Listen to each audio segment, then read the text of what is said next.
I denne video vil jeg give dig en lille smagsprøve på det nye SignFlow. Mit navn er Marianne, og til daglig hjælper jeg virksomheder med at arbejde mere effektivt med deres leverandørfakturer.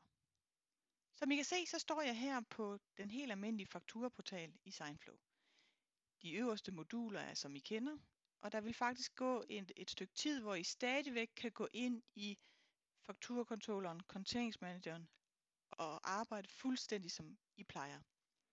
Sideløbende med det, så får I en ny SignFlow, som I også kan starte her. Vi klikker på den.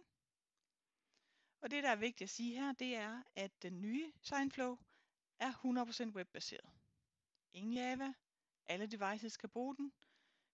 Det, I kan se her, det er min inbox. Det vil sige de fakturer, jeg har til godkendelse. Og som I kan se, så er fakturerne angivet med hvide linjer, og en kreditnota er angivet med gult.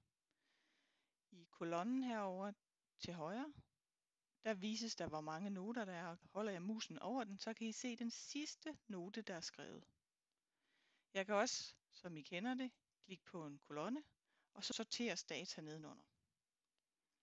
Lad os prøve at gå ind og kigge en faktura. Her kommer I ind i et billede, hvor I øverst til venstre kan se de data, jeres virksomhed har valgt, er det vigtigste for jer. I det her tilfælde, der er det et projektnummer og et kreditornavn. Ned til højre, der ser I fakturen, og den starter altid med at vise den i et detaljeret view, det vil sige, I kan se detaljerne her. Men I kan også vælge at se den i fuld størrelse. I kan zoome ind, zoome ud, eller se alle siderne på én gang.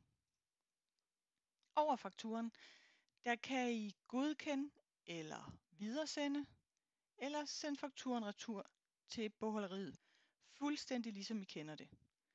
Skal I eksempelvis lave konteringslinjer eller andet, så er det herovre til venstre, det foregår.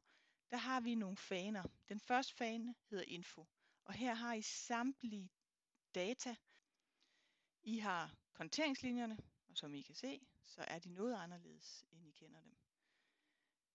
Så har vi noter, der er 3 styks. Vi har en logfil, og så kan man vedhæfte filer, og lige nu der er der 1 styk. Men det er selvfølgelig accounting lines eller konteringslinjer, som langt de fleste bruger til daglig.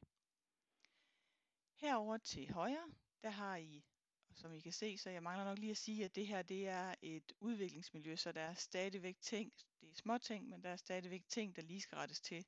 Eksempelvis at få delt ordene op. Men her, der kan du stadigvæk vælge et statusnotat og sætte på fakturen.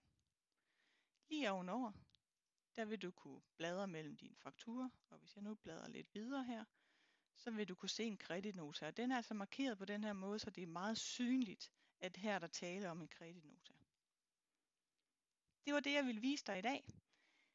Næste film, den kommer til at handle om konteringslinjer, fordi der er der altså en del flere ting at kigge ind i, og du får også nogle nye muligheder, som du ikke har i dag. Vi høres ved. Hej.